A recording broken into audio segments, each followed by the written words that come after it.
Um, we can now move on to the, where are we now? 43. Okay. The third principle, this is session 4. Actually, in our curriculum, we're going to do this next week. But if we can cover, we have enough time to add this principle, third principle. If we're able to cover it, it means it will give us more time to deal with the lesson plans, the practical example of the lesson plans. So we look at principle number 3, the third principle, which is a relevant Quranic verse. Change the slide, please. The relevant Quranic verse. For example, you're doing a class on water. Don't bring a verse which talks about the mountains. If you're doing a class on water, the mountains are not relevant to the water. You know? So you get the verse, for example, from Surah Ar-Rahman, where Allah speaks about releasing the two seas that meet, and they have between them a barrier which neither can cross. This is something which is now we can witness it with our own eyes. Different parts of the world it is witnessed, whether it's where the Amazon meets the Caribbean Sea, or the Atlantic Ocean, or the Baltic Sea and the Mediterranean, or the various places where the seas meet. There's a barrier between them that is created. Allah spoke about that. So it has relevance to our study of water, because where are the sources that we find water? In the seas. So that is a verse which is relevant. And again, we just give them, the portion of it. You don't have to go on to the remainder and what came before. We don't need to go into all of that. We don't need to make a big tafsir of it. We just give them that fact, an eye-opener. It was mentioned in the Quran 1,400 years ago. Also, you're doing a class on the human body. You're talking about the different parts, the fingers, the hand. On the fingers are the fingerprints. Isn't it amazing that everybody has a different fingerprint? And Allah speaks about it in the Quran, Surah Al-Qiyamah, 3rd and 4th verse. Does man think that we will not assemble his bones? Yes, we're able even to proportion his fingertips. Gave proportion to the prints on the tips of his fingers. Allah gave it to each and every person different. If we make a machine that's going to make prints, you know what's going to happen. It's all supposed to be the same. Maybe there's some mistakes, a few of them don't come out that way, but in general, we can repeat over and over. But to make different each and every time, that is the Creator. Just as no two snowflakes look alike, no two leaves, and all the leaves in the trees, we know it, all the trees that are there, and all the leaves that are there, every one is different from the other. These are the signs of the Creator. So we give them, as I said, relevant verses to the class that we're doing. What is the content of the class? We can find a verse. So, okay, where can we get this material from? Move to the next slide, please. Again, before going on to where we can get it from, the resources, we just remember that we don't want to turn the class into an Arabic translation class, Arabic class, nor do we want to go into extensive tafsir on the matter. We just give them the part that's relevant to them. If the verse is long, don't give them the whole verse, just give them the chunk of piece of the verse that is relevant to the class. Now the objective, we said, is for students to feel that the Quran has something to say about everything. We don't want them to see Quran as that's what you do, you memorize the Quran. You have a Quran class, you memorize Quran, that's it. And today, as in yesterday, they're hitting the kids, which is a whole nother problem that needs to be dealt with. But enough to say that Quran is not very much liked by the students, it's looked down upon, because the teachers themselves are not properly trained in teaching the Quran. They're just doing what was done to them. They say, you know, I memorized the Quran. Look at me, I'm okay. What about the other 9 students in your class who didn't memorize the Quran? They suffered. Where are they? How do they look at the Quran? This is the point. So don't just look at yourself and say, I'm okay, so I can do what my teacher did. No. If it's wrong, it's wrong. Now, the idea, as we said, is for the student to have this feeling the Quran has relevance. That's why I said the verses that we use, they should know the meaning. They should also be relevant to what is the content of our lecture, of our event, whatever. So we put it in a proper context. Quran has meaning. It's to be understood and applied. So we're giving that student the idea that the Quran is not just off by itself. It's just for Quran class. No, it's for physics class, it's for biology, it's for chemistry, it's for every class. There is something that the Quran has to say. And again, this is intellectually making the student conscious of Islam, that Islam has a role to play in every aspect of his or her life. Now, where can we find the resources for this? Well, there is an English concordance of the Quran produced in India, Pakistan some years back, where you have a word, whatever you want to check it in the Quran, you can find it. Now, some of the translations of the Quran, they have an index at the back where many words you can find there, but the concordance you should have in your school. If you're going to engage yourself in this project, then you should get a hold of it. It may be available at Amazon.com, etc. It can be hunted down, it can be gotten hold of. It's a useful tool.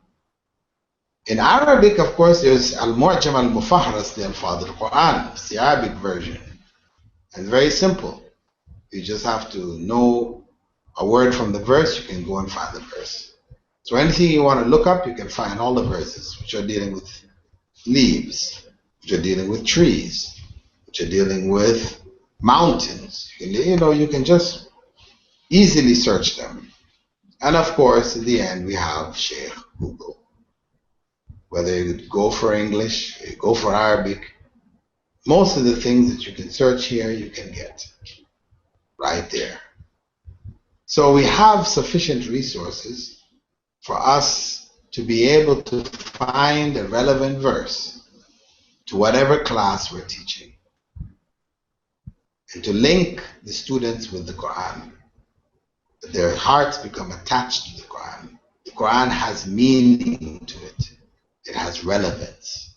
And this is what we want to give them. So that covers the relevant Quranic verse. In our next session, we'll finish off the last 2 principles, the 4th and the 5th, of the relevant hadith and of the moral message.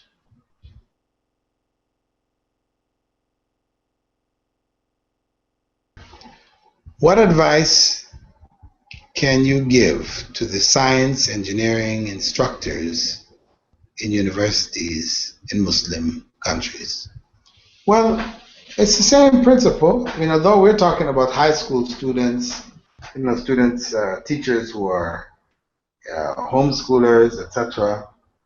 These same principles are applicable in the university, just as they are. So a science or engineering instructor, he or she, when they're going into their class, they should greet their students, Salaam alaikum, and say Alhamdulillah if they sneeze, say Yarhamukallah if a student sneezes, and all the various Islamic phrases that should be said, recommended to be said, the du'as, understanding what they mean, etc., and use them. In your class with your students, you can ask them, question them, challenge them. Is it better to say hi or salam alaikum? Why is it better? Make sure they have understood these phrases, their meaning, and why they're superior. You're dealing with now adults, young adults, so you need to challenge them intellectually. So when you're using this terminology, make sure they've understood what these words mean. You're not just repeating what everybody has repeated, around you. And same thing, historical relevance. Of course, Muslims had so much to do in engineering, whether it's water engineering or whatever. Muslims contributed greatly in this field and in the various sciences. So that 1,001 inventions, you'll have a field day. Virtually every class, you will have so much information to give them. So my advice would be that you know every one of those inventions. You're a science teacher, you're in the related field, you should know everything that's in there. You yourself, as an individual, should have researched and understood to be able to share that with your students. Then, of course, adding a relevant Quranic verse, that's something which you can do. Whatever class you're doing, whatever class you're teaching, there will be a verse related. You go dig up the verse. It puts you back in contact with the Quran, understanding the Quran, using the Quran to benefit yourself and benefit others. So my advice would be to use the principles we've spoken about. My advice to the engineering professors, lecturers, etc., that these principles are perfectly applicable to them, whether in Muslim countries or non-Muslim countries. Wouldn't it be better to have a special session outside of the classroom time to Islamize what they learned from the sessions that week? No, I don't think so. I don't think that would be, because what you would be doing is you would be following that same approach of doing the Islamic thing at another time. No. It's better to do the Islamic thing right then and there. You'll get used to it. At first, of course, it might feel a bit clumsy, whatever. It might seem to be easier to do that at the end of the week. But, what's going to happen is that you'll do little. Because if you go over till the end of the week, you only have to do one or two things each day, whatever. Then your output will be very low. Whereas if you do it on a daily basis, if you're working on a daily basis with this material, you will find that your output will increase. You'll become more and more familiar. This will become more and more secondhand, natural for you. So that's what you want. You want this to be a natural thing. It's 5 principles now. You're going to look to see how you can apply them in each and every class. But after some time, after a year of doing it, 2 years of doing it, then it's going to be virtually automatic. But you still use your lesson plan to guide you, but you'll be building up your knowledge each year. You go look more, do more research, get more information from different sources, etc. So all of it will increase your output. You will be more innovative, more inventive, and inshallah you'll benefit many more students, because you've got a new batch of students coming every year. I plan, inshallah, to home educate my children so that they can have an honest Islamic education, secular education. Remember, don't even bother with the secular education thing. Don't call it Islamic and secular. I'll just call it Islamic education. Whether it's revealed knowledge or it's acquired knowledge, it's all Islamic. That best suits their needs. but I often get criticism about them being unable to fit into society when they're older. Can you give advice on this? No, that argument is a weak argument. Homeschoolers in America, non-Muslims, have blown that argument to bits. Of course, if you keep your children locked up in a room and they don't even step out of the room, okay, they're going to be misfits. But if you organize your program with other homeschoolers and you take the kids out to the park, to the different places, etc., you do things with them outside of the home, so it's not just all stuck in the home, then there's no problem. They will not have any problems about adjusting. We have many, many, many thousands that are homeschooling now, successfully.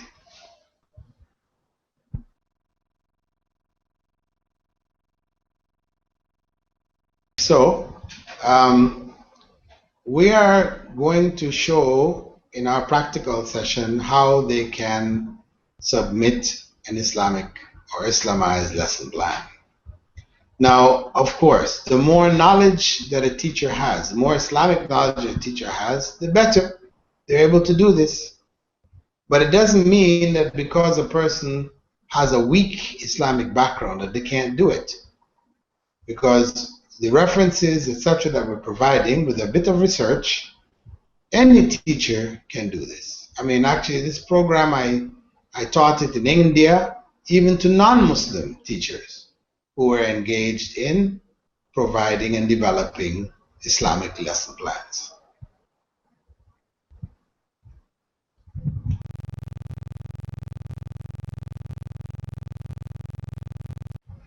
Yeah, I would agree, that the educational system, we got to understand that in the West, because their goal wasn't to make education easily accessible to everybody. It's very selective, providing for some and denying others. So people were obliged to study things which they didn't really need. It was a means of weeding out people who couldn't afford the education. So there are elements in some countries. I know China, for example, they reduced the time to prepare a doctor from 7 years to 3 years. Of course, the world was not accepting their doctors, but they worked fine in China. They let people do intensive training, which covered all of the stuff that was useful that people were studying normally in 7 years. And they produced the doctors which benefited their country. So know that there is a lot of fat that needs to be stripped away in many of the programs that are taught in the universities, where they require students to do subjects which are completely irrelevant to what they're studying and may be irrelevant to their whole lives. They never use these things, But so from the Islamic perspective, in developing our own institutions, we need to cut it down to just the useful, most useful and related subjects, and instead add other subjects if you want to keep a particular level of subjects that you're going to take for your bachelor's degree. You want to keep it 124 hours or whatever, then you beef it up with other subjects related to that same course.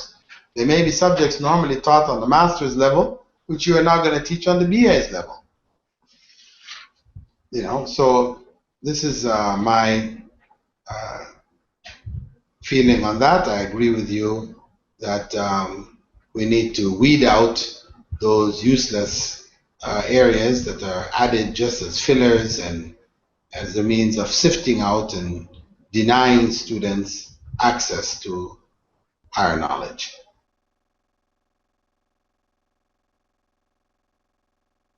Should deal with the issue of birthday celebrations properly. If they deal with it properly, then the child will not have a problem with it in class. If they were careful in terms of who they let in the school to study in the first place, interviewing parents, making sure that they're not participating in these things, if they were to stop them, etc., etc.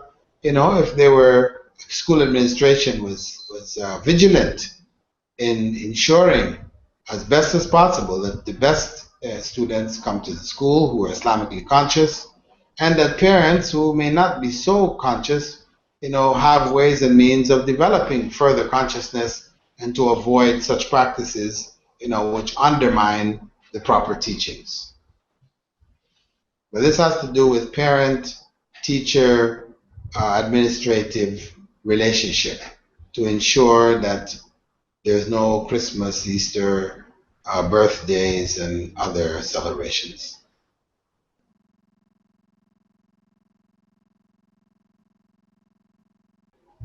Well, we can't say what should be applied because it depends on the laws of the country.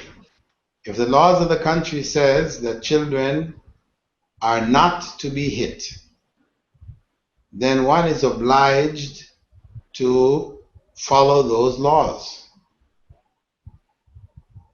So you then focus on reward and punishment, or that is gifting and denial, where those who do good are given rewards, bonuses, etc. Those who are not behaving properly, things are taken away from them. They're denied certain things. So we focus more on the reward punishment approach. So, the disciplinary action will be focused in that area.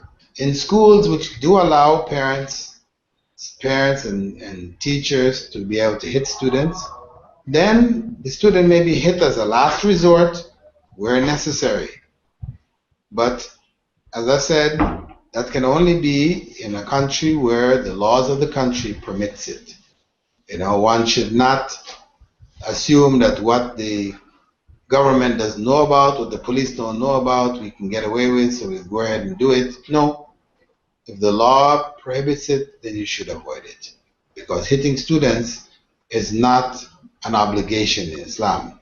Though the Prophet ﷺ did say to teach the children prayer by 7 and spank them for it by the age of 10. But this is recommendation. Where it's not possible, you don't do it.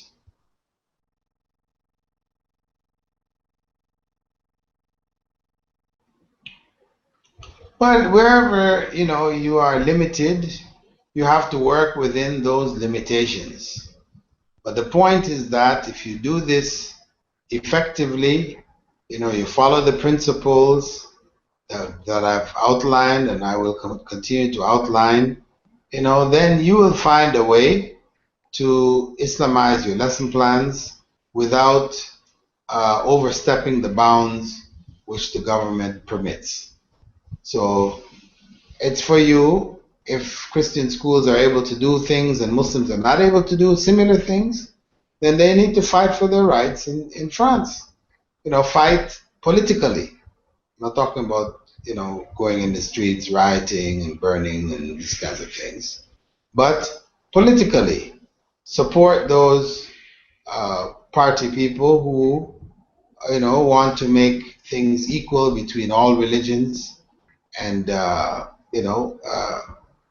with their support, inshallah, these things, and Allah's will, these things can be overcome.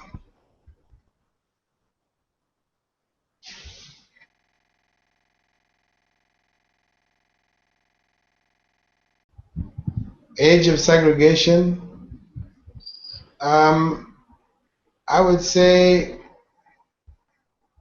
by the age of 10, that's the age Prophet ﷺ was insisting in terms of application of the rules in preparation for puberty, because that's on the verge of puberty. We should make sure that it's already taken place by then. If you want to do it earlier, it's possible. I mean, there's no specified time, but we'll say, if you ask me what I would recommend by the age of 10.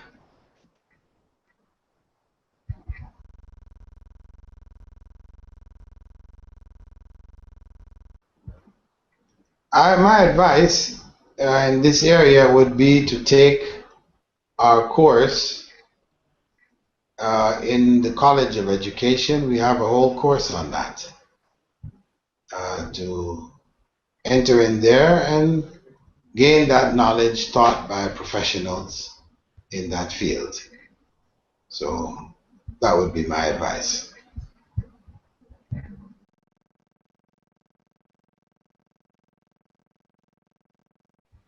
Well, my advice would be, if that's all that's available, then you do it. But if you have other options, then avoid it.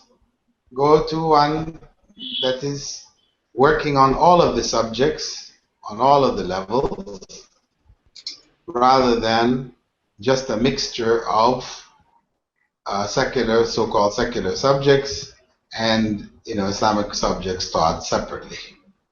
As I said from the very beginning, that's not the Islamic way. It's not ideal. It's maybe what's practiced in most of the schools today. But we have to look beyond it, and that's what this course is all about. Finding a way, another way, inshallah.